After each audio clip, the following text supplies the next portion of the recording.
Maharashtra state गव्हर्नमेंटच्या महाबळेश्वर आणि पाचगणीच्या या संदर्भात बनलेली एक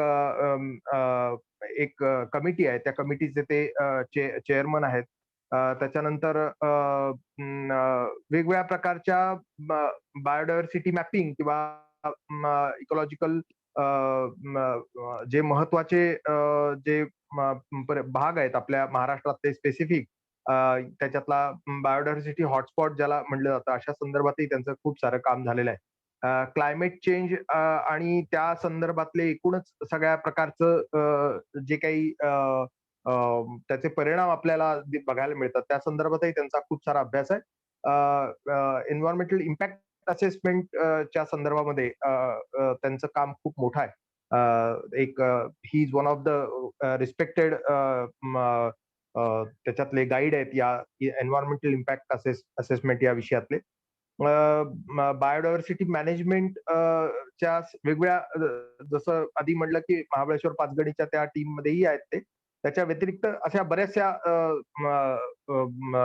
गव्हर्नमेंटच्या आणि खाजगी प्रायव्हेट ज्याला कंपनीज म्हणतो किंवा ऑर्गनायझेशन्स म्हणतो, अशा सगळ्या बऱ्याचशा कंपनीसाठी ते याच्यातले एक्सपर्ट म्हणून काम करतात.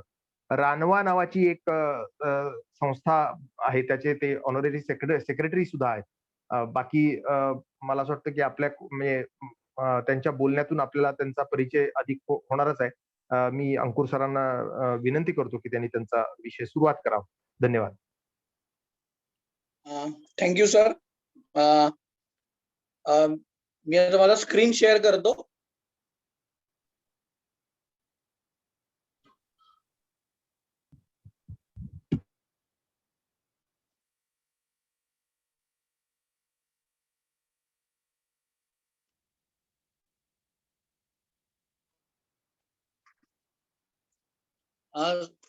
सगळ्यांना स्क्रीन दिसतोय का?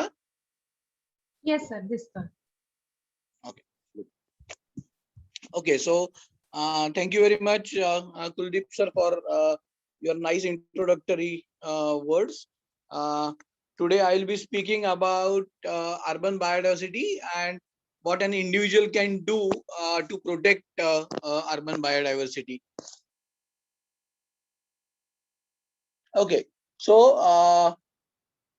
what I am going to do today is share my experiences of working with people, knowing different ecosystems while roaming in the Western Ghats, and the experiences we had while interacting with tribal communities, farmers, forest officials, etc.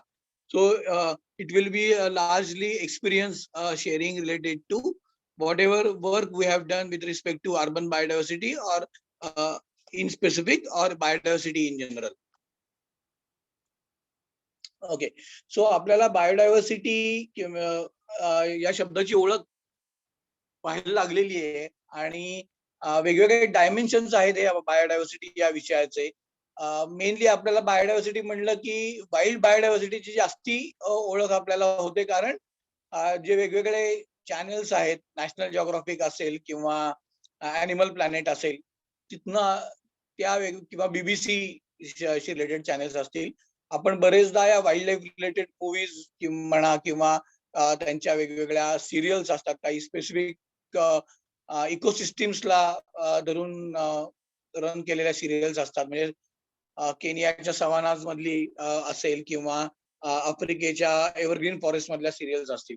So mainly we are aware about wild biodiversity part, but we are least that way aware about the other aspects of biodiversity, such as cultural diversity.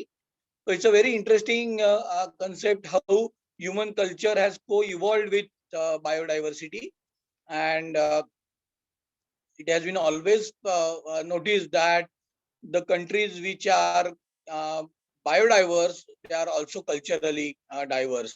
त्यामुळेच Africa, Asia सारखे जे सगळ्या countries मधल्या ज्या countries आहेत त्या culturally पण तेवढ्याच डायव्हर्स आहेत आणि बायोडायव्हर्सिटी सुद्धा जास्ती रिच आहेत. We do have interesting connections of biodiversity with history. So if we look at some of the writings in our own history by आर्य चाणक्य और इवन शिवाजी महाराज, म्हणजे उदाहरणार्थ मला आठवतंय की शिवाजी महाराजांचं आज्ञापत्र आपल्याला सर्वांना शाळेमध्ये वाचायला असायचं किंवा भिंतीवरती शाळेच्या एका शाळेत शिरल्यानंतर बरेच शाळांमधनं ते लावलेलं असतं. त्यातही त्यांनी असं म्हणलेलं होतं की कुठली झाडं लावावीत आणि ती तोडण्यासाठी काय खबरदारी घ्यावी, आणि ते सुद्धा जर का आपल्याला आरमारासाठी झाडं लागत असतील तर आपल्याला त्या मालकाची परवानगी घेऊन ती घ्यावी. सो असे वेगवेगळे इंटरेस्टिंग गोष्टी आपल्याला हिस्ट्रीमध्ये मिळतील, ज्याला आता आपण परवानगी घेऊन घ्यावी याचा अर्थ प्रायर इन्फॉर्म कन्सेंट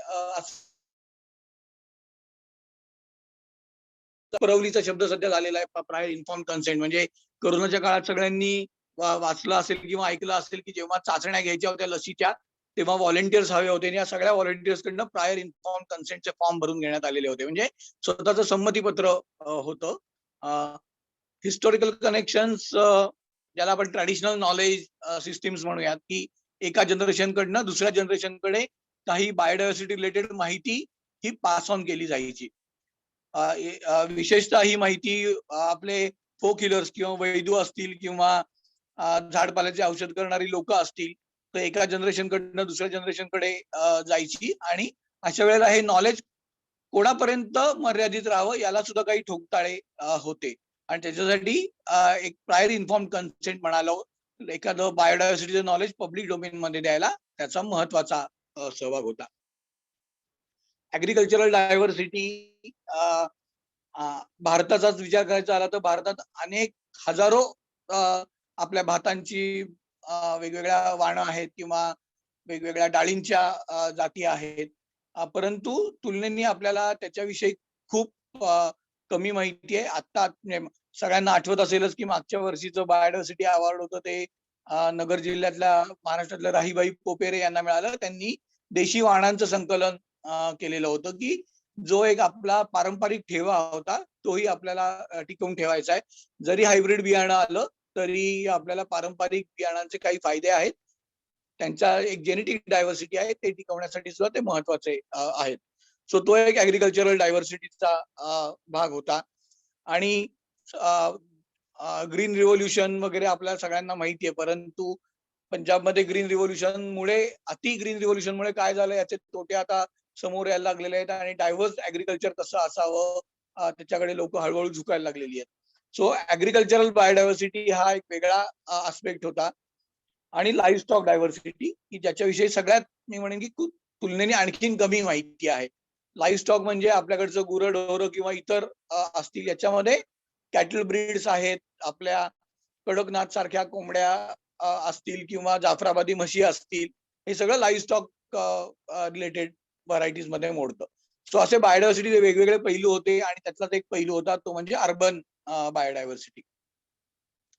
हा अर्बन बायोडायव्हर्सिटी एवढं प्रामुख्याने आजकाल का चर्चित केलं जात आहे, तर असं एक एस्टिमेशन आहे की 2030 पर्यंत जगातली 50% लोकसंख्या ही शहरांमधनं वसलेली असेल.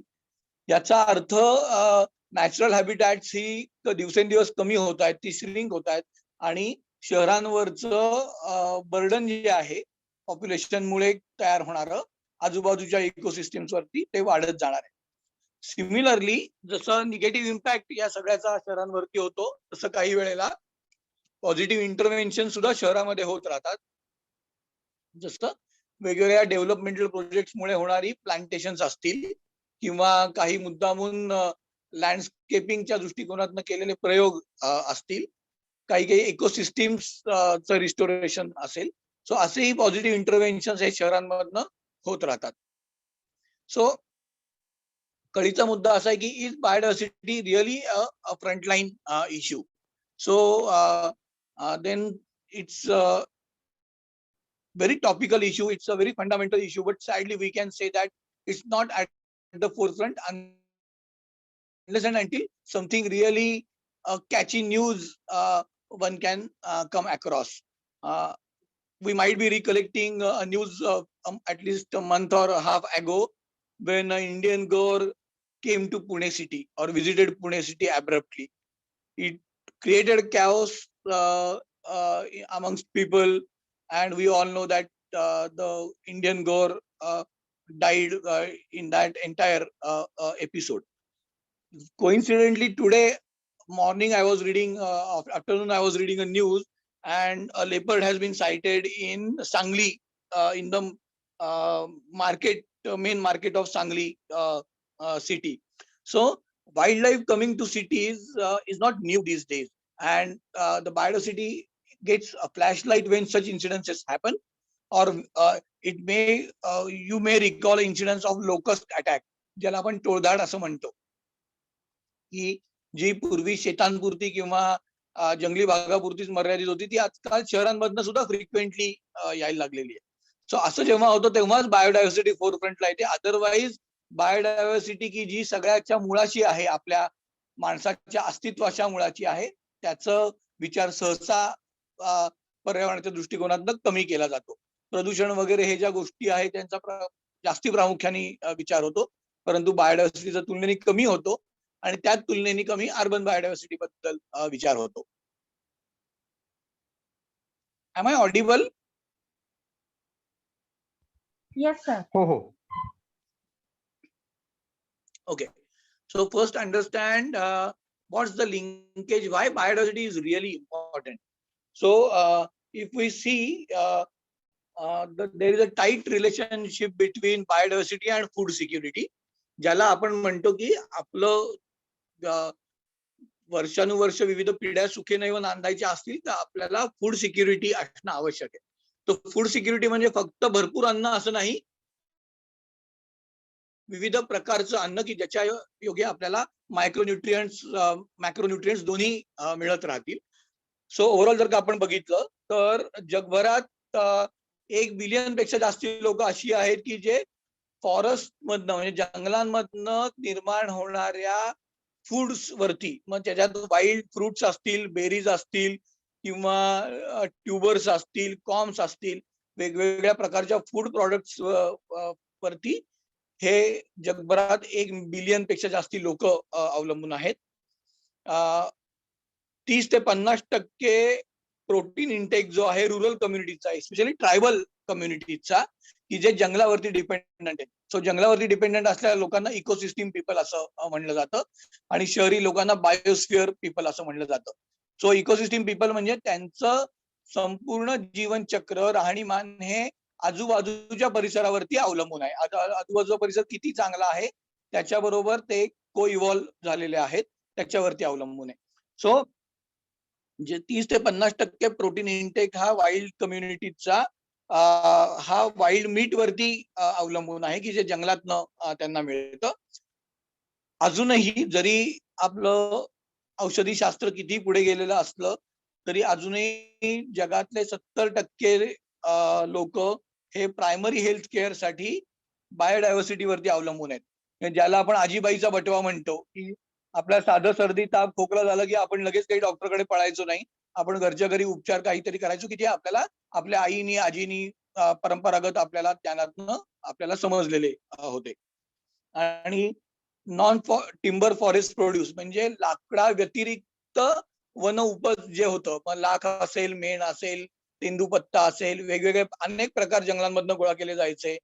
सो त्याच्याशी रिलेटेड जो टर्न ओव्हर जगभर होतो तो $90 बिलियन पेक्षा जास्ती आहे. सो असं आहे खरं तर बायोडायव्हर्सिटीचं महत्व आहे, परंतु जसं मी मगाशी म्हटलं की दुर्दैवाने बायोडायव्हर्सिटी ही फोरफ्रंटला येत नाही. ओके, आता आपण जरा पश्चिम घाटाकडे सरकूया. सो आम्ही साधारण 2001 सालापासून बायोडायव्हर्सिटी, अर्बन बायोडायव्हर्सिटी या विषयाचा अभ्यास करतोय, आणि रानवा या संस्थेनी इकॉलॉजिकल सोसायटी म्हणजे प्रकाश गोळे सरांची जी होती त्यांच्या बरोबर जे जर्नल त्यांचं इकॉलॉजिकल सोसायटीचं निघायचं, साऊथ ईस्ट एशिया मधली पहिली अर्बन इकॉलॉजीची डिरेक्टरी रानवा या संस्थेने बनवली, की ज्याचा वापर पुणे म्युनिसिपल कॉर्पोरेशननी प्रत्येक त्यांच्या पर्यावरण अहवालात केला. अजूनही ते करतातच आहे त्याचा वापर. सो आपण बरेचदा इमोशनल आर्ग्युमेंट्स करतो की टेकड्या वाचल्या पाहिजेत, त्याचं आम्ही त्याच्यावरती फिरायला जातो, त्याच्याशी आम्ही लिंक्ड आहोत वगैरे, हे सगळं खरं आहे. आणि टेकड्या वाचल्याच पाहिजेत, परंतु नक्की टेकड्यांचं पुण्याच्या पर्यावरणातलं स्थान काय, हा जेव्हा आर्ग्युमेंट्स करायचा विषय येतो, तेव्हा ते आपल्याला आधीच नीटचं माहिती नव्हतं. ते आम्ही पहिल्यांदा 2001च्या अहवालात आमच्या मांडलं आणि त्यात आम्ही वेगवेगळ्या आस्पेक्ट्सचा अभ्यास पुणे आणि पुणे परिसरात केलेला होता, ज्याच्यामध्ये फूड बायोडायव्हर्सिटी, अर्बन बायोडायव्हर्सिटी मधलं कार्बन एमिशनचा सिनारिओ काय आहे आणि ह्युमन वाईल्ड लाईफ कॉन्फ्लिक्ट, म्हणजे ज्याला आपण म्हणजे पुण्याच्या जवळचं उदाहरण द्यायचं झालं तर लेपर्ड म्हणजे बिबट्या आणि मानव संघर्ष असेल, किंवा मागच्या महिन्यात आलेला इंडियन गौर आणि माणसांचा आलेला संपर्क असेल. So human wild life interaction ही आजकाल जास्ती खूप प्रॉमिनंट व्हायला लागलेली आहे, कारण आपण जास्तीत जास्त जंगलाच्या जवळ जायला लागलेलो आहोत. सो आमचा जो अभ्यास होता तो पुणे परिसरामध्ये आम्ही 700 स्क्वेअर किलोमीटरच्या त्रिज्येमध्ये केलेला होता, परिघामध्ये केलेला होता. So this is just a glimpse of how biodiversity fares across Indian leading cities. जर का इथे आपण बघितलं तर साधारण पुणे, बंगलोर आणि मदुराई सारख्या शहरांमधनं आजूबाजूला ही या प्रकारची जैवविविधता आम्हाला दिसून आली. When I say flowering plants and number is say around 800, so this includes both herbaceous species and woody plants as well. म्हणजे झाडं झुडपं पण आहेत आणि पावसाळ्यात उगवून येणारी थोड्या कालावधीसाठी जगणारी छोट्या वनस्पती सुद्धा आहेत.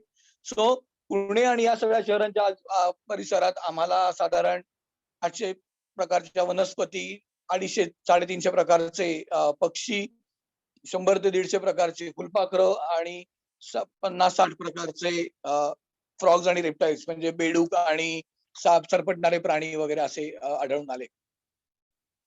काही मॅमल्स सुद्धा आढळून आले, परंतु मॅमल्सच्या बाबतीत जे स्टर्डी स्पीशीज ज्या होत्या मुंगूस सारख्या वगैरे त्या अजूनही आपल्याला शहरामधनं दिसत आहेत. परंतु चौसिंगा नावाचं जे हरिण होतं की जे पूर्वी आपल्या आजूबाजूच्या टेकड्यांवरती दिसायचं पुण्याच्या आजूबाजूला, ते आता दिसेन असं झालेलं आहे. सो म्हणजे थोडक्यात शहरापासून लांब हे सगळे प्राणी हळूहळू मोठे प्राणी जायला लागलेले आहेत. काय बदल झाला? सो आपल्याला असं वाटतं की अर्बन बायोडायव्हर्सिटी म्हणजे काहीच नाही, शहरांमध्ये काय जैवविविधता असते, तर असं नाहीये. इनफॅक्ट जसं मी मगाशी म्हटलं की वेगवेगळ्या प्रकारची प्लांटेशन्स ही शहरांमध्ये केली गेली, त्याचा पण काही प्रकारचा इम्पॅक्ट या लोकल बायोडायव्हर्सिटीवरती झाला. म्हणजे what I see is in case of Pune city, in case of tree diversity, it's a cosmetic increase. म्हणजे जाती कमी झाल्या का झाडांच्या, अर्बनायझेशन जसं वाढलं तर झाडांच्या जाती नाही कमी झाल्या, झाडांच्या जाती वाढल्या, परंतु एक्झॉटिक स्पीशीजचं कल्टिव्हेशन खूप प्रमाणात वाढलं. So it's a cosmetic increase we call it. असं अनेक स्पीशीज मध्ये दिसून आलं. जसं आता आपण बघतोय, कालचीच मी टीव्हीवरती बातमी बघत होतो की उजनी जलाशयात हेलिकॉप्टर फिश आल्यामुळे स्थानिक मासे कमी झाले, किंवा तिलापी नावाचे मासे आपण पाषाण नंतर वेगवेगळ्या ताळ्यांमध्ये सोडले आणि त्यांनी मांगूर, शिंक्यासारख्या स्थानिक माशांवरती अंडी खायला सुरुवात केली आणि त्यांचं प्रमाण कमी झालं. सो एक स्पीशीज जाऊन दुसरी स्पीशीज म्हणजे अर्बनायझेशनला सुटेबल स्पीशीज या इकोसिस्टम्स मध्ये बदलामुळे येत गेल्या.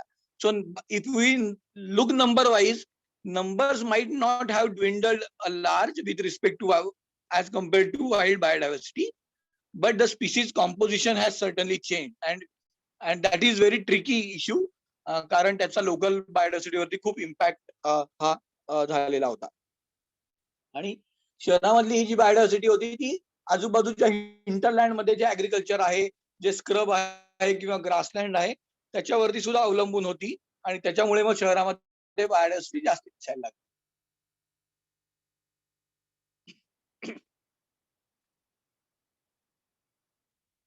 ओके, सो पण इन जनरलच बायोडायव्हर्सिटी याविषयी अनास्था भरपूर आहे. We all know that Pune municipal corporation has designated BDP.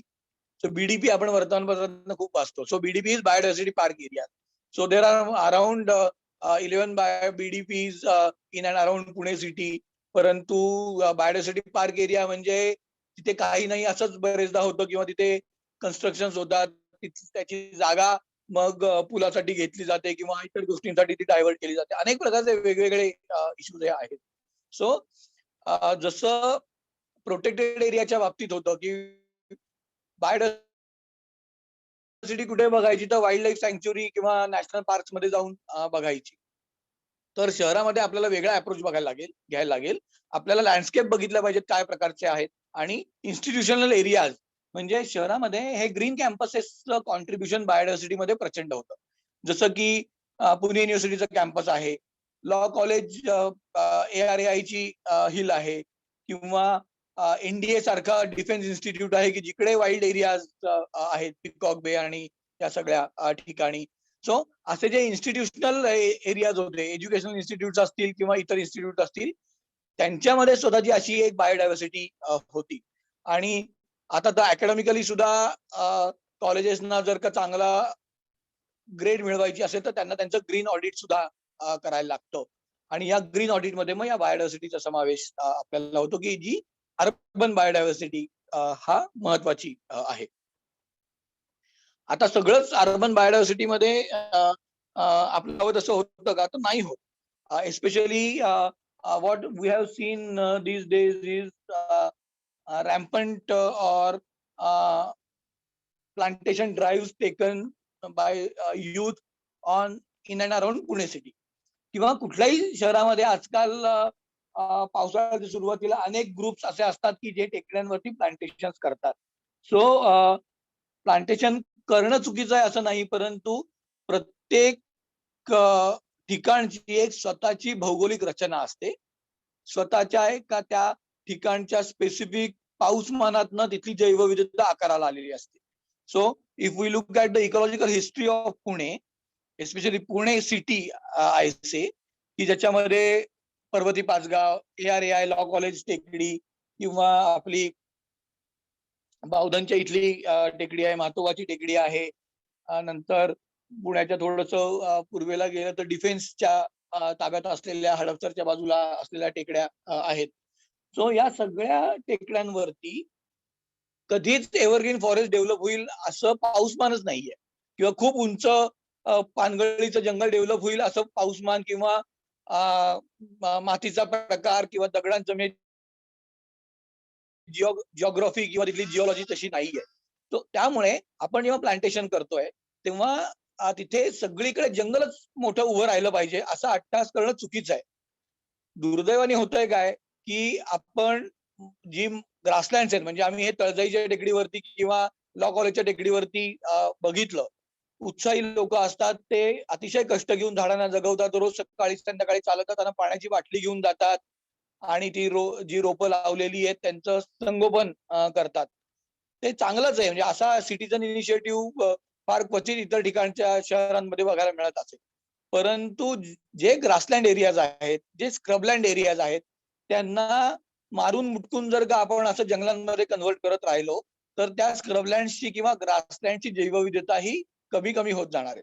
आणि हे आमच्या अभ्यासातनं दिसून आलंय. म्हणजे आम्ही जेव्हा फुलपाखरांचा अभ्यास पुण्याच्या आजूबाजूच्या टेकड्यांवरती गेले 8-10 वर्ष करतोय, तेव्हा आमच्या असं लक्षात आलं, की जे ग्रासलँड्सला जे कॉमन असणाऱ्या स्पीसीज ओपन लँड्सला ज्या होत्या, म्हणजे येलो पॅन्झी असेल किंवा अल्बाट्रॉस असेल किंवा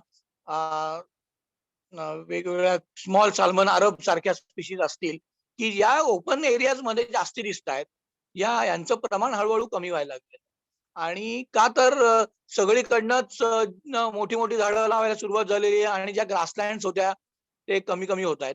अनेक जे ग्रास येलो ज्याला आपण म्हणतो, म्हणजे पावसाळ्याच्या सुरुवातीला गवतांवरनं उडणारे छोटी पिवळी फुलपाखरं आपल्याला दिसतात, तर त्यांचं फूड प्लांटच ग्रास आहे.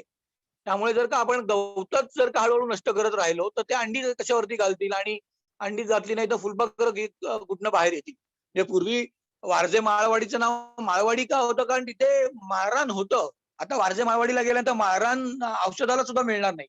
सो आपण अट्टहासाने जंगल उभं करायचं असं न करता त्या वातावरणाला पोषक जे काय आहे त्याचं प्लांटेशन करूया, असे ड्राईव्ह आपण हे घेतले पाहिजे. सो नक्की जंगल किंवा बायोडायव्हर्सिटी आणि क्लायमेट चेंज याचं काय रिलेशन आहे? So we must have gone through the news. Means last year there have been two devastating experiences when it comes to biodiversity. One was a fire, large fire that was experienced by Amazon forest, and also fire in Australian region. काही काही photo तर हे अक्षरशः मन विदीर्ण करणारे होते की kangaroo वगैरे हे अक्षरशः उभ्या उभ्या जळून खाक झालेले फोटो लोकांनी टाकलेले होते. किंवा अमेझॉनचं तर जंगल इतकं जळलं की आपण विचारूच नाही करू शकणार. सो नक्की काय आहे? म्हणजे वर्षानुवर्ष जे अभ्यासात आता हे सिद्ध झालेलं आहे की जर का आपल्याला कार्बन सिक्वेस्ट्रेशन की जो क्लायमेट चेंज मिटिगेशनचा एक मेजर फॅक्टर आहे, आपल्याला जर का कार्बन सिक्वेस्ट्रेशन म्हणजे थोडक्यात वातावरणातल्या कार्बन डायऑक्साईड जर शोषून घ्यायचा असेल प्लांटेशन झाडांमार्फत, तर natural plantation, biodiversity rich plantation he जास्ती उपयोगाची आहेत रादर दॅन मॅनिक्युअर्ड किंवा पर्पजली रेस्ड अफॉरेस्टेशन मेजर्स. म्हणजे मुद्दामून आपण प्लांटेशन करून जर कार्बन सिक्वेस्ट्रेशनचं पर्सेंटेज बघितलं तर कमी होतं, नैसर्गिक वनांमधनं फॉरेस्ट मधनं ते जास्ती होतं. आता इथलंच अमेझॉनचं जर का उदाहरण आपण घेतलं तर ट्रॉपिकल फॉरेस्ट म्हणजे अमेझॉन तर ट्रॉपिकल जंगल होतं, तर अशा सगळ्या ट्रॉपिकल फॉरेस्ट मधनं जगभरात 375 पेटाग्राम म्हणजे 1 पेटाग्राम म्हणजे 1 बिलियन टन. सो केवळ ट्रॉपिकल फॉरेस्ट मधनं 375 बिलियन टन एवढा कार्बन डायऑक्साईड हा शोषून घेतला जात होता, केवळ तिथे झाडं होती म्हणून. आता तुम्ही इमॅजिन करू शकता की जर का जंगलच नष्ट झालं तर 375 बिलियन टन एवढा कार्बन डायऑक्साईड शोषून घेणार तरी कोण? आणि आपण काय उपाययोजना करणार? माणूस काय असं उपाय करणार आहे एवढ्या लार्ज स्केलला कार्बन डायऑक्साईड वायू शोषून घेण्याचे? सो बायोडायव्हर्सिटी रिच असणं एखाद्या ठिकाणची, मग ते शहर असू देत किंवा जंगल असू देत, हे कार्बन सिक्वेस्ट्रेशनच्या दृष्टिकोनातून सुद्धा महत्वाचं आहे. त्यामुळे शहरामध्ये प्लांटेशन करताना आपल्याला अतिशय काळजीपूर्वक तिथल्या इकॉलॉजीचा विचार करून ही प्लांटेशन केली पाहिजे. सो हा आम्ही पुण्याचा सिनारिओ मॅप करून बघितला की अर्बन बायोडायव्हर्सिटी किंवा अर्बन कार्बन बर्डन काय आहे पुण्याचं. सो आमच्या असं लक्षात आलं की so here in this picture you can see different shades of green which are classified as per various tree cover zones. प्रत्येक ट्री ग्रीडची ट्री सिक्वेस्ट्रेशन कपॅसिटी ही बदलते आणि dark green indicates maximum sequestration capacity per square kilometre per year. आणि खालचा जो graph आहे, या खालचं जी figure आहे त्याच्यामध्ये एमिशन्स आहेत, म्हणजे पुण्यातल्या कुठल्या भागातनं सगळ्यात जास्ती एमिशन्स होतात. So dark red indicates maximum carbon emission kilogram per capita per year. So dark red म्हणजे जिथे आपलं रिसोर्स कन्झम्पशन खूप आहे. आपलं रिसोर्स कन्झम्पशन म्हणजे काय? म्हणजे मग मी माझ्या घरात सगळ्या प्रकारची गॅजेट्स आहेत, माझ्याकडे कॉम्प्युटर आहे, माझ्याकडे एसी आहे, माझ्याकडे गिझर आहे, माझ्याकडे फ्रीज आहे, XYZ जे काय आपण म्हणाल ते सगळ्या गोष्टी वरती आपण अवलंबून आहोत.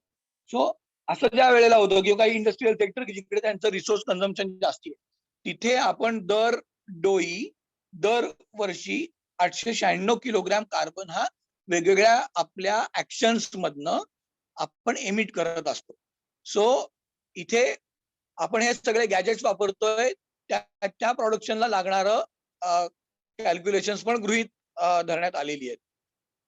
म्हणजे आपली लाईफस्टाईल जेवढी रिसोर्स रिच असेल तेवढं आपलं कार्बन फुटप्रिंट हे जास्ती असणार आहे. मग याच्यातनं आम्हाला काय कळलं तर Pune city emits 0.78 million tons of carbon per year, whereas only 2% of it is sequestered by tree.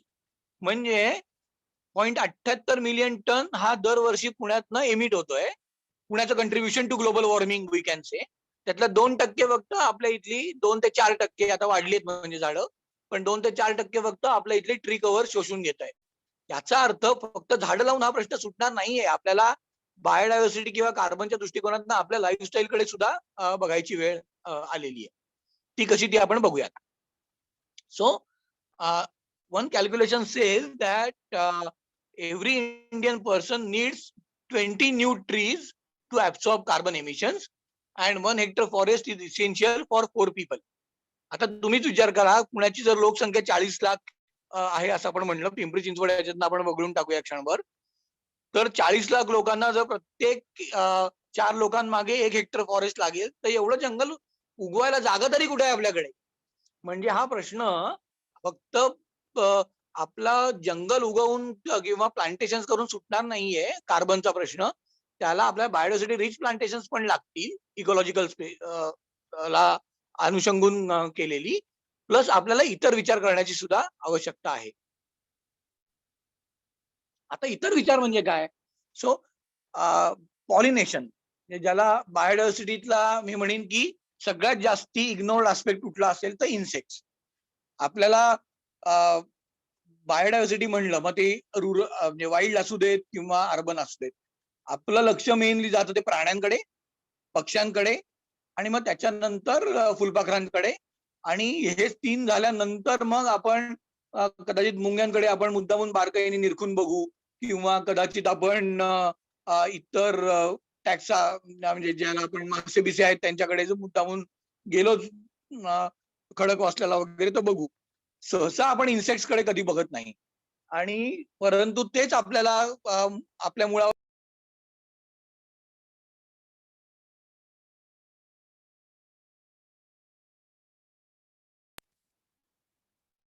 Hello hello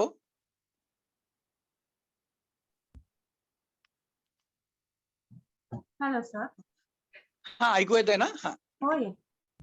हा, ठीक आहे, ओके. सो इन्सेक्टचा सगळ्यात जास्ती निग्लेक्टेड ग्रुप आहे. आणि परंतु त्याचं माणसाच्या आयुष्यातलं महत्व आपण इथे जाणून घेऊया. जर का ग्लोबल फूड सिक्युरिटीचा विचार केला तर इन्सेक्ट्स हे अत्यंत कळीची भूमिका याच्यामध्ये बजावतात. जगातल्या 90% जी फ्लॉवरिंग प्लांट्स जी आहेत हे इन्सेक्ट पॉलिनेटेड आहेत. आणि जगभरातले 75% पेक्षा जास्ती फूड क्रॉप्स आहेत हे सुद्धा इन्सेक्ट पॉलिनेटेड आहेत. म्हणजे ओव्हरऑल जर का पॉलिनेशनचा म्हणजे परागीभवनाचा विचार केला तर जवळपास 2 लाख प्राण्यांच्या जाती अशा आहेत की ज्या पॉलिनेशन मध्ये सहभाग देतात. त्यातल्या 1,95,000 पेक्षा जास्ती या इन्सेक्ट रिलेटेड आहेत. म्हणजे हे जर का इन्सेक्ट हळूहळू पृथ्वीवरनं नष्ट व्हायला लागले, की जे होत आहेत आपल्या अनियंत्रित वापरामुळे, म्हणजे आर्टिफिशियल पेस्टिसाइड्स असतील, फर्टिलायझर्स असतील, याच्यामुळे इन्सेक्ट्स वरती प्रचंड परिणाम होतोय. So in nutshell every third bite of food we eat is a product of pollination. म्हणजे आपला प्रत्येक तिसरा घास हा या परागीभवनापासून तयार झालेला आहे. आणि जर पॉलिनेशन, इमॅजिन करा सिनारिओ की जर का इन्सेक्ट नाही तर पॉलिनेशन होणार नाही, पॉलिनेशन झालं नाही तर सीड सेट होणार नाही, सीड सेट झालं नाही तर नवीन जंगलच उगवून येणार नाही. म्हणजे मग ऑक्सिजन तरी कुठं मिळेल आपल्याला? सो पॉलिनेशन आणि ह्युमन वेलबिंगचं अनन्यसाधारण महत्व आहे. परंतु इन्सेक्ट्स हे खूप निग्लेक्टेड राहिलेले आहेत ओव्हरऑल बायोडायव्हर्सिटी मध्ये आणि अर्बन बायोडायव्हर्सिटी मध्ये जास्ती, कारण आपलं लक्ष हे प्राण्यांकडे असतं. मग आपण काय करू शकतो याच्यासाठी? म्हणजे जसं मी मगाशी म्हटलं की अनेकदा मला कॉलेजमधली मुलं वगैरे विचारतात की सर आम्हाला टेक्नॉलॉजी प्लांटेशन करायचे, कुठली झाडं लावू? तर इंडिजिनस स्पीशीज लावल्या पाहिजेत, त्या लोकल टोपोग्राफीला सुटेबल लावल्या पाहिजेत. तो एक इंडिव्हिज्युअल रोल आहेच आहे की जे आपले सिटीजन्स कॉन्शियसली पार पाडतात. सो बरेचदा सध्याचं जर का आपण बघितलं तर गेल्या लॉकडाऊन पासून जास्ती प्रमाणात, आणि आधी सुद्धा लोकांमध्ये आवड होतीच, परंतु प्रत्येकाला आपल्या गच्चीवरती किंवा बाल्कनीमध्ये किंवा जिथे जागा मिळेल स्वयंपाक, अगदी म्हणजे बिल्डिंग मधनं सुद्धा स्वयंपाकघराच्या खिडकीत जाळी लावून लोकांना कुंड्या ठेवून आवड जोपासताना मी बघितलंय. सो लोक टेरेस गार्डन्स हे उत्साहाने कल्टिवेट करतायत 2 गोष्टींसाठी. एक तर आनंद, समाधान, आणि दुसरं म्हणजे आजकाल म्हणजे मागच्या वर्षीपासून हे जास्त जाणवलं की आपल्याला विषमुक्त अन्न खायचंय. So I am going to grow my own food which is organic, which is nutrient rich and which doesn't have any external fertiliser input. So जर का पॉलिनेशन म्हणजे मगाशी मी महत्व सांगितलं की पॉलिनेटर्स जर का हे काय आपल्या पत्त्यांच्या घर बांधतो आपण तसं आहे की खालचं पत्त्यांचं घर मधला खालचा पत्ता काढला की पत्ता कोसळतो, तसं आहे पॉलिनेटर्स का जर का आपण इकोसिस्टीम मधनं रिमूव्ह केले तर ते अख्खं इकोसिस्टीमचा डोलारा म्हणजे आपला मनुष्याच्या ह्युमन वेलबिंगचा डोलारा हा कोसळणार आहे. सो मग आपलं टेरेस गार्डन आपल्याला थ्रू आपल्याला बायोडायव्हर्सिटीला अर्बन बायोडायव्हर्सिटीला मदत करता येऊ शकते का? तर नक्कीच करता येऊ शकते. हे जे फोटोज आहेत ते मी माझ्या टेरेस गार्डन वरचे दाखवलेले आहेत. गेल्या वर्षभर म्हणजे लॉकडाऊन इफेक्ट माझ्या बाबतीत खूपच चांगला झाला. सुट्टी मिळाली म्हणजे किंवा सुट्टी मिळाली म्हणण्यापेक्षा काम करायला भरपूर वेळ मिळाला असं म्हणायला हरकत नाही. आणि मी मुद्दामून एक बायोडायव्हर्सिटी रिच गार्डन डेव्हलप करण्याचा प्रयत्न केला. आणि माझा एम फक्त व्हेजिटेबल ग्रो करणं हा नव्हता. माझा एम होता की मॅक्सिमम इंडिजिनस स्पीसीज की ज्या वाईल्ड आहेत, ज्या आपल्या नर्सरीमध्ये मिळणार नाहीत, परंतु मग आम्ही जेव्हा फील्ड ट्रिपला वगैरे जायचो तेव्हा आम्ही बिया गोळा करून आणायचो, त्याची रोपं तयार करायची, ती आपल्या इथे वाढवायची. का तर पर्यावरणाला, स्थानिक पर्यावरणाला फायदा झाला पाहिजे. सो आपण सगळेच जण भाज्या लावण्यासाठी टेरेस गार्डन बनवतो. माझ्याकडेही मी भाज्या लावलेल्या आहेत, परंतु त्याच्या बरोबरीने मी वाईल्ड प्लांट सुद्धा अनेक प्रकारचे लावलेले आहेत. सो आता टोटल जर का बघितलं तर माझ्याकडे एक 50 ते 60 पेक्षा जास्ती प्लांट स्पीशीज आहेत की ज्याच्यामध्ये कल्टिवेटेड प्लांट्स आहेत आणि ज्याच्यामध्ये वाईल्ड प्लांट्स आहेत. त्याचा फायदा मला अर्बन बायोडायव्हर्सिटीसाठी कसा झाला ते बघणं खूप इंटरेस्टिंग आहे. म्हणजे मला या विषमुक्त अन्नाचा फायदा झालाच. म्हणजे गेल्या लॉकडाऊन मध्ये मी पूर्ण ते 3-4 महिन्यामध्ये एकदा सुद्धा टोमॅटो बाजारात विकत आणले नाहीत किंवा इतर भाजी विकत आणली नाही, वांग्यासारखी वगैरे. त्याचा तो फायदा झालाच. परंतु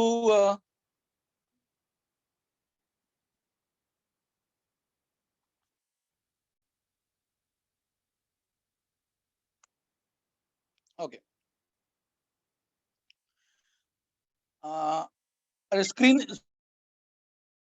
स्क्रीन दिसतोय का? हो हो होय होय. हा, ओके. सो हे वेगवेगळ्या प्रकारची बायोडायव्हर्सिटी मी टेरेसवर मेंटेन केल्यामुळे मला एक वेगळ्या प्रकारची पॉलिनेटर डायव्हर्सिटी एनरिच करता आली. म्हणजे इथे जर का तुम्ही बघितलं तर तुम्हाला सगळ्यात डावीकडचं जे फूल आहे काकडीच्या जातीतलं, मी काकडी, दोडका वगैरे असे अनेक प्रकारचे वेल लावलेले आहेत. तिथे तुम्हाला मधमाशा दिसतील. खालच्या एका पिवळ्याच फुलामध्ये तुम्हाला मुंग्या दिसतील. त्याच्या खालचं जे वांग्याचं फुल आहे त्याच्यावरती तुम्हाला निळ्या रंगाची माशी दिसेल. So all these are pollinators. म्हणजे मधमाशा आहेत त्याच्यामध्ये, म्हणजे मधमाशा आहेत, माशा आहेत, वास्प आहेत किंवा ऍंड्स, मुंग्या आहेत.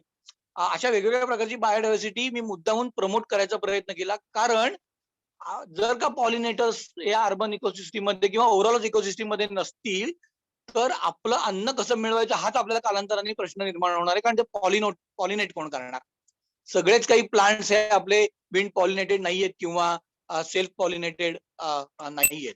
सो या सगळ्या पॉलिनेटर्स, इन्सेक्ट डायव्हर्सिटी बरोबर माझ्याकडे अनेक फुलपाखरं येऊन स्वतःचं लाईफ सायकल पूर्ण करायला लागली. ज्याच्यामध्ये ग्लासी टायगर असेल, कॉमन क्रो आहे, म्हणजे मी कॉस्मॉस पण मी सांगितलं की मी माझ्याकडे मुद्दामून वाईल्ड प्लांट्स पण वाढवलेले आहेत. मी तत्वच असं बाळगलंय की एकदा तरी फुल येईपर्यंत कुठलंही झाड काढायचं नाही, काय आहे ते बघायचं.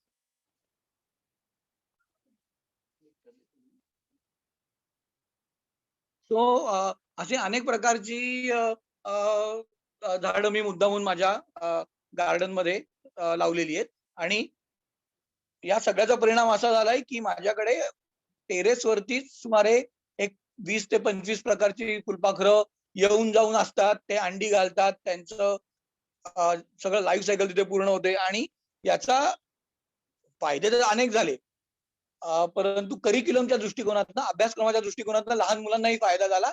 अनेक शाळांमधली मुलं येऊन हे बटरफ्लाय गार्डन टेरेसवरचं बघून गेली. सो अशा प्रकारची प्लांट डायव्हर्सिटी मी मेंटेन केलेली आहे. याच्यात वाईल्ड स्पीसीज पण आहेत. म्हणजे पांढऱ्या फुलांचं आहे, उजवीकडचं ते युफॉर्बियाची स्पीसीज आहे की ज्याच्यावरती मला अनेक प्रकारचे इन्सेक्ट्स नेक्टरिंग साठी आलेले दिसले. मी खूप कल्टिवेटेड स्पीशीज लावल्या. मी वाईल्ड आले त्या स्पीशीज तशाच ग्रो होऊन दिल्या. So it was a pleasure to I also and it helped insect biodiversity also आणि बर्ड डायव्हर्सिटी ऑल्सो. कारण माझ्याकडे फुलपाखरांच्या आळ्या इतक्या वाढत होत्या की त्यांना खायला पक्षी ऑटोमॅटिकली येत होते. सो माझं खारीचा वाटा हा या टेरेस गार्डन मधनं बायोडायव्हर्सिटीच्या बाबतीत ऑटोमॅटिकली उचलला गेला. सो बायोडायव्हर्सिटी वाढवण्यासाठी काही इफेक्टिव्ह ट्रिक्स आहेत का असं आपण म्हणूयात. जसं आपल्याला या दिवसामध्ये सगळ्यांनाच फ्रूट प्लेट खायला आवडते, म्हणजे फळं सगळ्यांनाच आवडतात. मग अशा फ्रूट प्लेटचा आपण फुलपाखरांसाठी का नाही विचार करायचा? जर आपण पक्ष्यांसाठी पाणी ठेवू शकतो किंवा बर्ड फीडर्स घरामध्ये लावू शकतो. नक्की येतात फुलपाखरं. म्हणजे मी तुम्हाला या इथल्या फोटोमध्ये दिसेल की फ्रूट प्लेट ठेवल्यानंतर त्यांना थोडीशी सवय व्हायला वेळ लागला, की आपल्यासाठी इथे काहीतरी ठेवलेलं आहे. परंतु वेगवेगळ्या प्रकारची फुलपाखरं या फळांचा रस घ्यायला माझ्या गार्डनला व्हिजिट द्यायला लागली. आणि मग त्यांना जेव्हा कळलं की अरे या इथे टेरेसवरती अंडी घालायला सुद्धा त्यांना आवडणारी झाडं आहेत, तर माझं ते हळूहळू हा पसारा वाढतच गेला. सो बरेचदा आपल्याला असा प्रश्न पडतो की बायोडायव्हर्सिटी टिकवायची आहे ती फक्त शहरात ती कशी टिकवायची? म्हणजे बरेचदा असा समज असतो की अरे बायोडायव्हर्सिटी टिकवायची का जंगलात जाऊन काम केलं पाहिजे किंवा फील्डला गेलं पाहिजे. सो असं अज्युम करा की आपण झाडं लावत नाही आहोत, आपण बर्ड वॉचिंगला जात नाहीये, आपण नेचर ट्रेल्स गेलं नाहीये, आपण कुठल्या ताडोबा सारख्या नॅशनल पार्कला गेलेलं नाहीये. परंतु किंवा मी कुठल्या ऍक्टिव्हिटीमध्ये सुद्धा सहभागी नाहीये. तरी पण मला बायोडायव्हर्सिटी कॉन्झर्व्ह करायची तर मी करू शकतो का? तर घर बसल्या सुद्धा आपण ते नक्कीच करू शकतो. त्याच्यासाठी काही पंचसूत्री आपल्याला अंगीकारायला लागेल. ती काय आहे ती आपण बघूया. So can we do ecological shopping in this case? So म्हणजे कसं, तर आमच्या काही समविचारी लोकांचा एक गट आहे. आम्ही जेव्हा मावळातनं वगैरे शेतकऱ्यांच्या बरोबर काम करतो, तेव्हा एका शेतकऱ्याला सांगून ठेवलेलं आहे की तुझ्याकडे काय प्रकारचा तांदूळ पिकतो? तर पूर्वी त्याच्याकडे काळी साळ तो लावायचा. आता त्याला भाव नसल्यामुळे तो बंद करतो. मग आम्ही त्याला सांगून ठेवलेलं होतं की तू तुझे अनेक गुंठे शेती आहे, त्याच्यामध्ये एका वावरामध्ये काळी साळ आमच्यासाठी लाव. बाकीचं तुला काय करायचं ते कर. मग ह्या काळी साळ पिकल्यानंतर तो तांदूळाचं जे पोत आहे ते घेऊन आम्ही पुण्यात यायचो आणि आठवडाभर जे बासमती खात आहेत त्यांना सांगायचो की एक दिवस तुम्ही काळी साळाचं पण तांदूळ खा, की जो ट्रॅडिशनल व्हरायटी आहे, जी पौष्टिक आहे, ज्याला चांगला अरोमा आहे. सो मला जंगलात न जाता सुद्धा प्रोटेक्शन देता येतं. कारण तो शेतकरी काळी साळ का लावतोय? कारण त्याला शहरामधनं मागणी आहे म्हणून तो लावतोय. शहरामधनं मागणी नसती तर त्याने ती जात टिकवून ठेवली नसती. सो मी माझ्या लाईफस्टाईल मध्ये थोडासा बदल केला. मी एथनिक फूड पण खायला लागलो. म्हणजे मी रोज वांग, बटाटा आणि टोमॅटोची भाजी का खायची? एका दिवशी मला जर का करटुलं खावंसं वाटलं किंवा कारंद्याचे कंद खावेसे वाटले, तर ते मी जरूर खावे. जर का मी असं वेगवेगळे प्रकार जर ट्राय करत राहिलो, तर कुठला ना कुठला तरी शेतकरी त्याच्या टेरेसवरती किंवा त्याच्या शेतामध्ये वगैरे त्याची लागवड करेल आणि बायोडायव्हर्सिटीला चालना देऊ शकेल. आता इथे पंचसूत्री कुठली आहे? तर ऑर्गॅनिक फूड, की जे आपण मगाशी बघितलं, की आपण आपल्या पुरतं मान्य आहे मला की सगळ्यांकडे जागा नाहीये अर्बन एरियाजमध्ये. परंतु आपण एखाद्या प्रकारचं तरी काही भाज्या मेथी सारख्या वगैरे, की ज्या आपल्याला सहज उगवता येतात. सो माझं ऑर्गॅनिक फूड मी तयार करीन किंवा मी आजपासून ऑर्गॅनिक फूडला जास्ती प्रिफर करीन, जरी तयार नाही करू शकलो तरी. कारण ऑर्गॅनिक फूडला आपण जर का प्रमोट केलं, तर आपल्याला ऑब्व्हियसली विषमुक्त अन्न खायला मिळेल आणि आपला एक्स्ट्रा औषधं आणि याच्यावरचा डिपेंडन्स हळूहळू कमी होतो. कारण आपण अन्नच चांगल्या प्रकारचं खातो. माझं क्लोथिंग कसं आहे, जर का मी कॉटन रिलेटेड गोष्टी, नॅचरल फॅब्रिक रिलेटेड गोष्टी वापरत गेलो, तर आर्टिफिशियल फायबर्सला प्रोसेसिंगला जे कार्बन एमिशन होतंय ते मी कंट्रोल करू शकेन. मी घरच्या घरी बायोगॅस सारख्या संयंत्र वापरू शकतो का? हर्बल मेडिसिन, ज्याला आपण आजीबाईचा बटवा म्हणतो, होम हर्बल गार्डन, ते मी करू शकतो का? आणि वुडन फर्निचर, म्हणजे आजकाल आपण बघितलं की अनेक लॅन्टाना सारखं टणटणी सारखं की जे वीड आहे त्याच्यापासून सुद्धा लोक फर्निचर बनवायला लागलेले आहेत आणि ते चांगलं विकायलाही लागलेलं आहे. सो मी शॉपिंग करताना या गोष्टींचा अवलंब केला. म्हणजे मी हँडलूम किंवा खादीकडे वळलो, मी कॉटनचे कपडे घालायला लागलो, मी नॅचरल सरबतांकडे वळलो. आता लिसा आणि LRTS म्हणजे काय? तर लिसा म्हणजे low external input sustainable activity आणि LRTS म्हणजे लोकल रिसोर्स आणि ट्रॅडिशनल स्किल्स. तर त्याचं एक एक्झाम्पल आपण बघूयात. सो या फोटोमध्ये तुम्हाला म्हणजे आपल्या सगळ्यांना वाळ्याची टोपी दिसतीये आणि गवतापासून केलेली टोपी दिसते. सो ती फॅशन म्हणून सुद्धा चांगली आहे.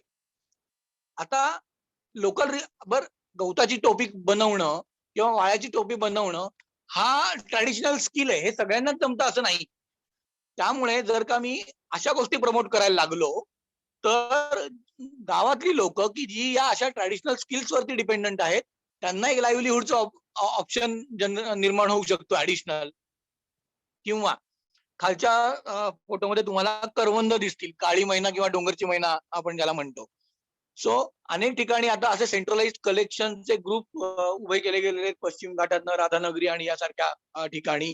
आणि तुम्ही उजवीकडच्या चित्रामध्ये बघाल तर करवंदाचं सरबत लोक आता बॉटल करून मॉल्स मध्ये विकतायत. सो जर का मी अशा गोष्टींना चालना द्यायला लागलो, तर ऑब्व्हियसली माझा एक्सटर्नल इनपुट्स वरचा भर कमी होणार आहे. आता जर का मी सॉफ्ट ड्रिंक्स कडे गेलो, तर सॉफ्ट ड्रिंक्सला आपल्या सगळ्यांना त्याचे दुष्परिणाम माहिती आहेत. मग ते पेस्टिसाइड्स कंटेंट पासून असू देत किंवा सॉफ्ट ड्रिंक बनवताना ग्राउंड वॉटरचा उपसा किती होतोय ते असू देत. सो याचे अनेक एक्सटर्नल इनपुट्समुळे त्याचं ओव्हरऑल पर्यावरणावरचं बर्डन वाढतं. मग अशा वेळेला जर का मी नॅचरल सिरप जर का प्रमोट करत गेलो, तर माझी हेल्थ पण चांगली राहणार आहे. अर्बन म्हणजे बायोडायव्हर्सिटी पण टिकणार आहे, कारण डिमांड आहे म्हणून, आणि लोकांना एक लाईव्हलीहूड ऑप्शन पण मिळणार आहे. म्हणजे या सगळ्या ज्या गोष्टी आहेत बायोडायव्हर्सिटी प्रोटेक्शनच्या, या मला घर बसल्या सुद्धा करता येणार आहे. फक्त मी जरा वेगळा विचार त्यासाठी करायला हवा. ओके. सो जसं मी मगाशी म्हटलं की टेरेस गार्डन्स असतील किंवा इतर गोष्टी असतील, आपण बायोडायव्हर्सिटी प्रमोशनचा विचार करूयात. आपण प्लांटेशन्स करताना ती डोळसपणे प्लांटेशन्स होतील त्याचा विचार करूयात. आणि एक चांगलं आपला स्वतःचा इकॉलॉजिकल फुटप्रिंट हा कमीत कमी कसा होईल याची दक्षता घेतली, तर बायोडायव्हर्सिटी पण टिकेल आणि आपलं हेल्थ ही पण चांगली राहायला मदत होऊ शकेल. So this is what I just wanted to share with you all. There are many other aspects like how biodiversity is managed in urban landscape, and how land use changes are affecting biodiversity. What exactly happening with respect to particular indicator groups like odonets, ज्याला आपण चतुर वगैरे म्हणतो, or fish species in urban biodiversity. All these are technical issues, scientific issues की ज्याच्यामध्ये वर्षानुवर्ष लोक अभ्यास करतात, रिसर्च झालेला आहे की पोल्युशनचा परिणाम काय होतोय वगैरे. But I have purposely not entered into those technical aspects. I tried to keep it to more simplistic approach. So with this, I would like to end over here, and we can have a brief interaction regarding the topic. Before closing, I just would like to thank Purnam Ecovision Foundation and Ecological Solutions for organizing this talk and giving me an opportunity to share my experiences with you. Thank you very much. Yes sir. पहिल्यांदा तुमचे खूप धन्यवाद. आमच्या दोन्ही संस्थांतर्फे मनपूर्वक आभार. अतिशय सोप्या पद्धतीने आणि ओघवत्या बोली भाषेमध्ये तुम्ही खूप छान पद्धतीने समजावून सांगितलं की अर्बन बायोडायव्हर्सिटी नक्की काय आहे आणि त्याचं संरक्षणाचं महत्त्व काय आहे. आणि तुमच्या टेरेसवरती केलेल्या फोटोज खूपच सुंदर होते. त्यामुळे बहुतेक सर्व पाहणाऱ्यांची उत्सुकता वाढली असेल, की ते प्रत्यक्ष येऊन ते कधी पाहू शकतात. कुलदीप सरांनी सुद्धा प्रश्न केलेला आहे, की आम्ही ते पाहायला कधी येऊ शकतो? तुमच्या टेरेसवरचं गार्डन. एक साधारण एक 10-15 दिवसांनी कधीही आलात तरी चालेल किंवा या पुढच्या आठवड्यामध्ये आलात तरी काही हरकत नाही. फक्त वेळ आपण ठरवून घेऊ आधी. Okay, okay. आणखीन एक 2-3 प्रश्न आहेत, की हां. आजकाल हायब्रिड बियाणं खूप पाहतोय आपण. फ्रुट्स हो. असतील किंवा प्लांट्समध्ये सुद्धा. तर वाईल्ड व्हरायटीज जी जुनी बियाणं आहेत, ती टिकवण्यासाठी, कॉन्झर्व्ह करण्यासाठी आणि त्याचं मास प्रोडक्शन करण्यासाठी, दोन्हीसाठी काय करता येऊ शकतं? अ, आपल्याकडे बरेच सिटिझन ग्रुप ॲक्टिव्ह आहेत. म्हणजे ब्राउन लीफ नावाचा एक ग्रुप आहे, की जो पालापाचोळा याच्याबद्दल खूप ॲक्टिव्ह आहे आणि तो पालापाचोळा जो नैसर्गिकरित्या जो अ, अ, जाळला जातो त्याच्याऐवजी तो मातीतल्या मातीत कसा जिरवता येईल त्याच्याविषयी त्यांचं काम चालू आहे. सांगायचा हेतू हा, की असे अनेक ग्रुप्स आहेत, की जे एकमेकांशी कनेक्टेड आहेत. तर अशाच लाइक माइंडेड लोकांच्या मध्ये जर का आता उदाहरणार्थ माझ्याकडे काय म्हणूयात आपण अ, रानातल्या समजा अ, एका वाटाण्याच्या जातीचं बी आहे असं आपण क्षणभर गृहीत धरूयात. जर का असं माझ्याकडे जर का काही ट्रॅडिशनल बियाणं असेल, तर मी या अशा वेगवेगळ्या सिटिझन सायन्स ग्रुपमधनं काही मेंबर्स मधनं ते शेअर करू शकतो, की ज्यायोगे ही एकाकडेच आपण कॉन्झर्वेशनच्या दृष्टिकोनातनं बघणार नाही, परंतु एक डिसेंट्रलाइज्ड पद्धतीने हे सगळं त्या देशी वाण आहे किंवा बियाणं आहे, हे वेगवेगळ्या लोकांकडे वेगवेगळ्या पद्धतीमध्ये ते संरक्षित केलं जाईल आणि त्याचा एक चांगला डेटाबेस निर्माण होऊ शकतो आणि एक चांगला सिटिझन सायन्स इनिशिएटिव्ह हा होऊ शकेल, की पुण्यातल्या समजा XYZ ग्रुपनी एकत्र येऊन एक 100 प्रकारचे वेगवेगळे बियाणांचे देशी वाण कॉन्झर्व्ह केले. असं हे नक्कीच होऊ शकतं. त्याप्रकारे प्रयत्न करता येऊ शकतात.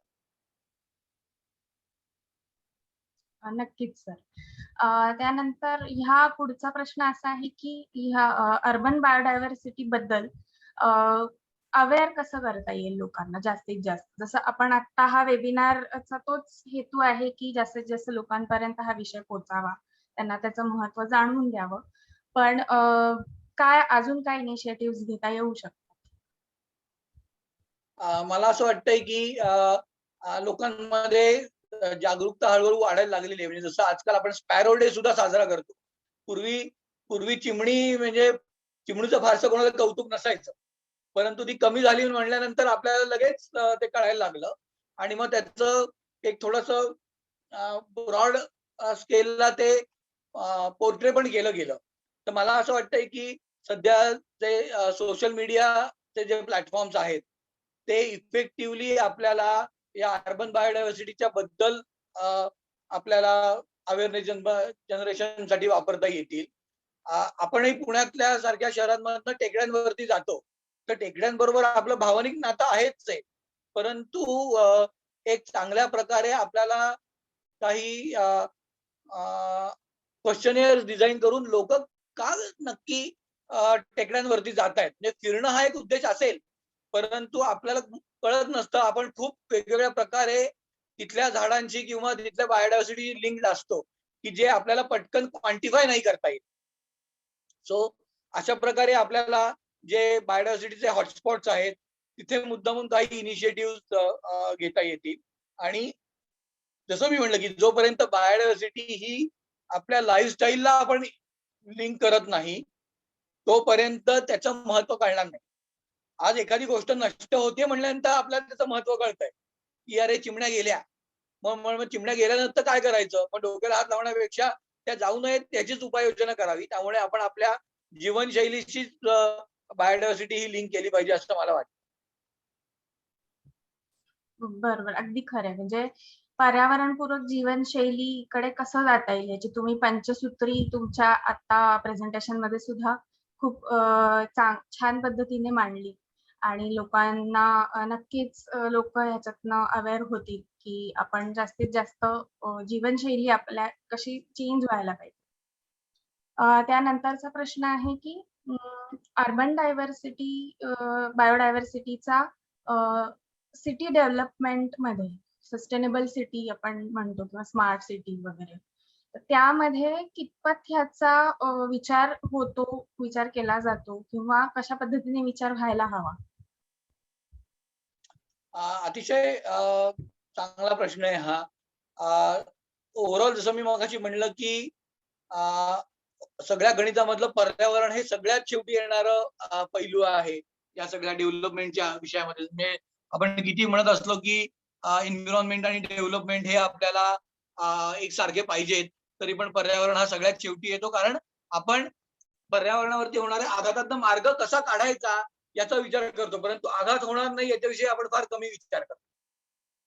सो म्हणजे अर्बन सिटीजच्या बाबतीत जर का झालं, तर जसं मी म्हटलं की कार्बन सिक्वेस्ट्रेशनच्या दृष्टिकोनातनं मुद्दामून काय प्रकारच्या स्पीशीजचं सिलेक्शन आपल्याला करता येईल.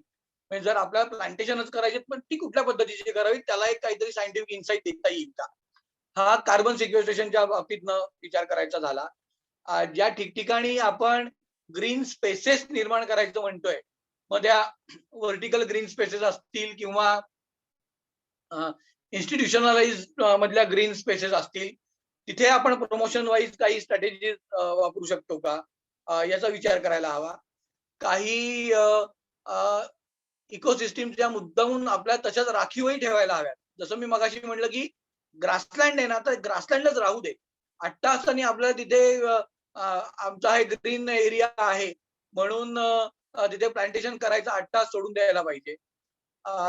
नदी की म्हणजे रिव्हर बँक्स ज्या आहेत, तिथे आपल्याला काही हरित पट्टे ठेवता येतील का? सो माझ्या मते हे जे सगळे पर्यावरणातले जे वेगवेगळे घटक आहेत, त्याचा आपल्याला एक होलिस्टिक पर्स्पेक्टिव्हनी या स्मार्ट सिटीमध्ये विचार करायला हवा. आणि मग ज्याच्यामध्ये एस्थेटिक बॅलन्स पण सांभाळला गेला पाहिजे आणि ज्याच्यामध्ये आपल्याला इकॉलॉजिकल बॅलन्स सुद्धा आपल्याला सांभाळता यायला पाहिजे. येस. तुमचे पुन्हा एकदा धन्यवाद सर. खूप छान पद्धतीने तुम्ही आजचं प्रेझेंटेशन झालं आणि हा विषय सगळ्यांपर्यंत पोहोचायला मदत झाली. मला व्ह्युअर्सना सांगायचं आहे की आता पूर्ण मिकोव्हिजन फाउंडेशनच्या फेसबुक पेजवरती हा सेशन लाईव्ह होतोय.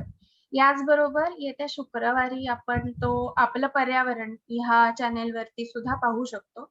तर त्या चॅनेलला सुद्धा सबस्क्राईब करा. गुरुडमच्या पेजलाही जास्तीत जास्त फॉलो करा. आणि तुम्ही तुमची जीवनशैली कशी पर्यावरणपूरक पद्धतीने जगत आहात, त्याचे काही इनिशिएटिव्हज सुद्धा आमच्याशी शेअर केलेत तरी नक्की आम्हाला आवडेल. आम्ही ते स्टोरीमध्ये नक्की टाकू. सर्व माझाही हां, बोला. म्हणजे माझाही फोन नंबर तुम्ही शेअर केला तरी काही हरकत नाही. येस. त्यांना इंटरेस्ट असेल ते कॉन्टॅक्ट करू शकतात. येस. व्ह्युअर्स नंतर सुद्धा कमेंट्स मध्ये प्रश्न विचारू शकतात आणि आम्ही सरांपर्यंत ते नक्की कन्व्हे करू. सर पुन्हा एकदा धन्यवाद. सर्व व्ह्युअर्सचेही मनःपूर्वक आभार. कुलदीप सर. हो, नमिता. येस, तुम्हाला काही कन्क्लुडिंग? नाही. खूप उत्तम. अंकुर सर, एकदम पुढे अशा प्रकारचं सेशन पुन्हा एकदा रिव्हिजन सारखं करायला पाहिजे. मला वाटतं त्याचा उपयोग होईल आणि पुढे आपण एकत्रित मिळून काय काय करता येईल ते नक्की ठरवूयात. हो, ठीक आहे, नक्की करू. ठीक. येस. चालेल. धन्यवाद. थँक्यू. हो. अच्छा.